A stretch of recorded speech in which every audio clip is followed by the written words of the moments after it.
Hello, my name is Craig Collins. I am the CEO and the co-founder of Yes You Can Read Now, and we developed the Universal Reading Method. Now this is a big deal. I mean, what I'm going to tell you is a big deal. First off, I want you to know that there's a huge problem in the United States. There's 93 million adults in the United States who are illiterate. Not many people know that. They know that there's reading people that couldn't read that they knew, but 93 million. There's only 337 million people in the United States. Okay, so of those 93 million, there's 51% of the kids that are coming out of high school. And they're coming out of high school with a remedial reading level. I mean, these are the people that are going to be taking over our country. They're going to be there. Those are the people that you're going to depend on to run things. And they're not going to be able to do that because they can't read English.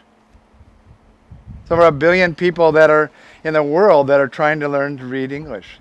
English is the most incredible language that's used in business for almost every country. The thing that's important to understand is that we think that those people are dumb and stupid. My brother was called dumb and stupid because he couldn't read. There may be people out here that have been called dumb and stupid or felt dumb and stupid, or avoid reading a lot, or can cough a lot when it's their turn to read, or forget their glasses. You know, in this group there's probably people that have that experience. I want you to feel for those people because they're not dumb and stupid. I met them. I meet them all the time. And they're brilliant people. They just can't read. And the reading methods that they're being taught and have been taught over and over and over again, they're not getting it. So they must be dumb and stupid. So the people that do read, they memorize everything. They memorize all kinds of words. But at some point in time, there's only so many words you can memorize. So, can you hear me? I'm sorry, I got the thing. That's okay. I'll just keep talking. I brought a PowerPoint. I don't really do this very well, but I want you to know I'm passionate about what I'm talking about. And I do have great notes, and I do want to tell you. Okay, so what is someone who can't read doing? They're looking for a pattern. They're looking for a pattern to read all words. But up until now, there hasn't been a pattern. There's been a suggestion of a pattern, but then there's a million exceptions, and there's all these rules.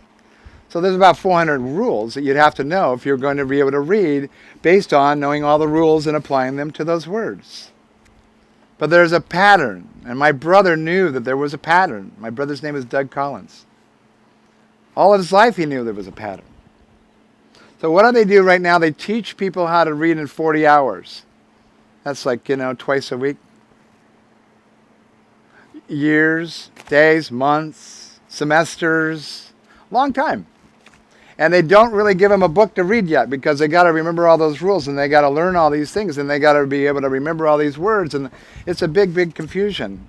But they're stupid and dumb when we point at them, and they feel that way. Talk about abuse, talk about bullying. They're called developmentally disabled. How would you like to be called developmentally disabled? Because you can't read. But it isn't because of them they can't read. It's because they weren't taught how to read. So what happened? My brother, Doug Collins, he couldn't read for 20 years. I didn't know until I was 40 years old that my brother couldn't read. I mean, it just freaked me out. I couldn't read. I never knew it.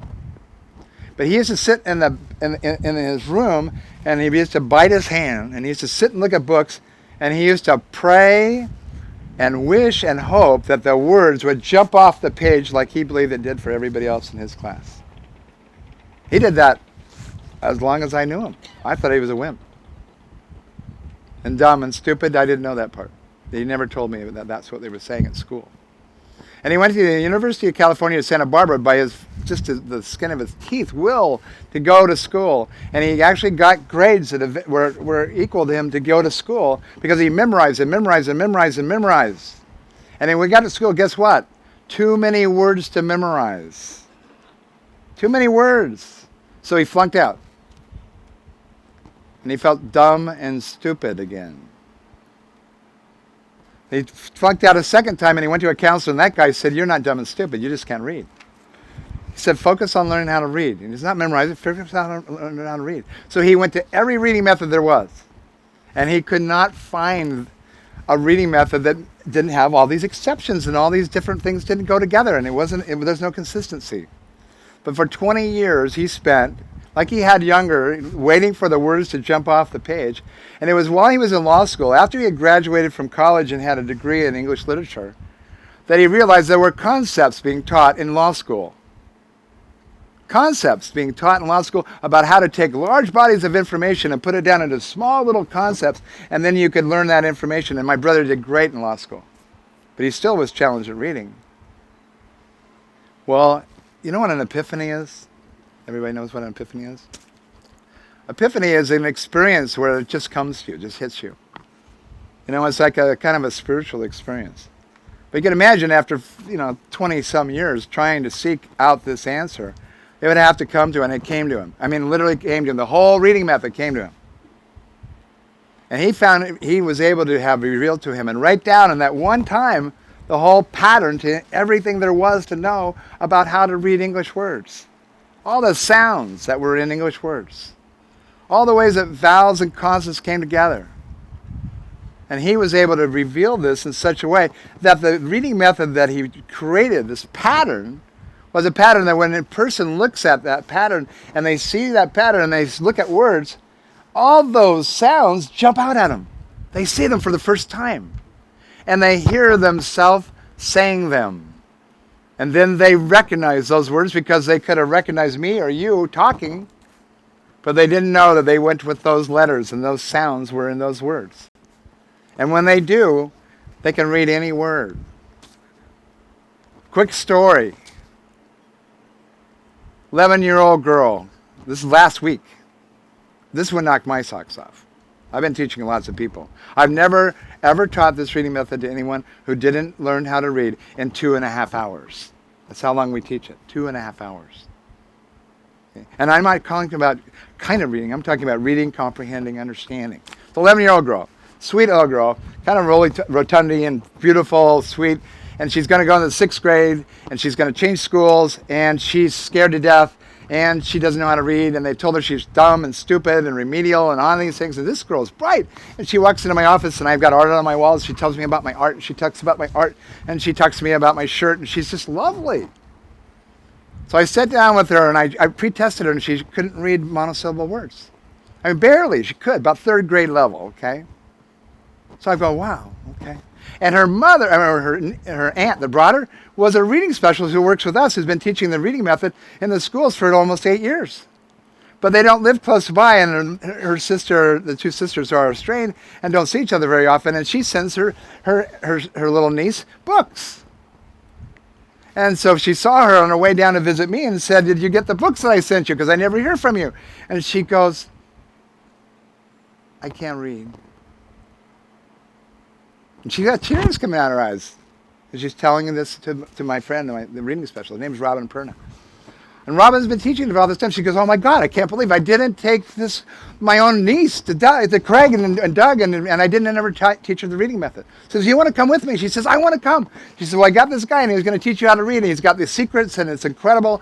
Would you want to go?" "I'm going. I want to go. I want to go." And so she got in the car with her, and she drove down. And they drove down all in that one day, like about 3 hours of driving, and they showed up at 2:30. At 2:30 in the afternoon, and they it was long drive, tired, whatever, little girl, 6th grade. And I pre-tested her, and I told you, she came out with a monosyllable 3rd grade level. And I teach her for an hour and a half, because what I do is I teach people based on their ability to metabolize information, and young people metabolize information faster than adults do. So it isn't go slower with them, it means go faster with them and let them metabolize and swallow it, and they do it. So I do this whole thing with her. And she gets everything. I mean, she gets everything, and as he does, this body that's kind of like over here and looking at me like this becomes straighter, and her spine gets out, and then there's a smile, and then she's open, and she's like this, and she's pointing, and she's all excited. In the first 45 minutes, instead of an hour, she learned how to read a 19-letter, 9-syllable word. 19 letters, 9-syllable word. It's a fictitious word. We make it up. And we have them read that because we want them to use the reading method and not to guess. So she didn't guess. She just read this word right off the bat. Perfectly. And I said, great, now go away for 30 minutes, read some of here's the paper. Our whole reading method fits on 3 pieces of paper. So I give her the first piece of paper and I have her go off with it. And she goes out and takes a walk. I said, don't get on your phone, don't listen to music, don't talk to anybody, just look at this and come back. And she came back, and then after that, and it's 30 minutes. And that's a key thing. If you think about education, you ever thought about teaching somebody something, a lot of information, and then giving them 30 minutes to think about it? It's a duh, but they don't do it. It doesn't happen. But it's really, really important. Because they have to digest it. It's food. They got to put it in their body. And that's why their brain changes. Okay? Joseph Corey's back here. He's a neuroscientist. He works with me. Helen Saad is back there, and she's a neuroscientist, and she works with us. And her boyfriend, Joseph Corey, is a software engineer, and he's developing our online method that will be interactive and be like a robot. And it's incredible. Okay, so I want you to talk to them afterwards. But and Helen has helped me to understand, because I thought it was a phenomenon that this happened. I thought it was an absolute phenomenon. I didn't understand. My brother created it. He's teaching, and I started teaching, and I don't understand what the heck is going on. So anyway, back to Anaya. So after we get through Anaya, we teach her the exceptions to those concepts. There's about 42 of them, and she gets them right away. And then I try to pull out this sheet, and I have it in my. If you want to see it, I brought it with me. But 6 pages of multi-syllable words that are on the GED. And she reads all those words. She couldn't read the monosyllable words, and these are multi-syllable, and they're 2 and 4 and 6, 8, and 6 across, and it's, the whole line, it's single-spaced.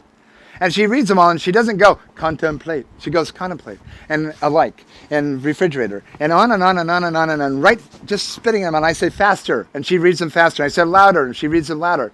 I say softer, whisper them, and she whispers them to me. There wasn't a word that she could, I couldn't find words in my office for her to read that she couldn't read. And this little girl, just an hour and a half before, was not able to read monosyllable words. So we want to go back to the comprehension. That's a big deal. Everybody wants to know that. Right? Comprehension. What happened with her? So I give her a book to read, that she didn't bring a book with her. And she goes through the whole book, and she reads 3 paragraphs, and it's an adult book, and there's no pictures. And then I ask her what happened in this book, and she tells me the whole story. She was absolutely right on. But what was even more exciting about it was the next day, because Robin had to stay for one of our advisory board meetings, is that she said, Robin, can we go to the store? And they went to the bookstore, and she wanted to buy a book because she'd seen a movie, and she wanted to buy the book that was over the movie, and the movie was about vampires. So she bought this adult book, and she got the book.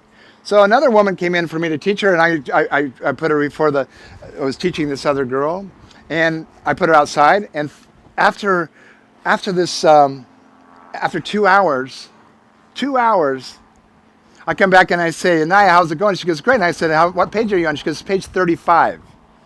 And she sat there for 2 hours, and we know that she was comprehending, and she wouldn't waste her time sitting there just looking at a book. And 35 pages. I said, well, what's it about? She says, it's about this movie, but you know what? This book is nothing like the movie. Have we ever felt that way before? Yeah. This little girl is just on fire. She finished that book and another book. She didn't have to go into remedial classes, and everybody loves me. But it isn't loving me, it's loving the universal reading method. And that's what we're doing. We're teaching people how to read. And we would love your help in any way. Thank you.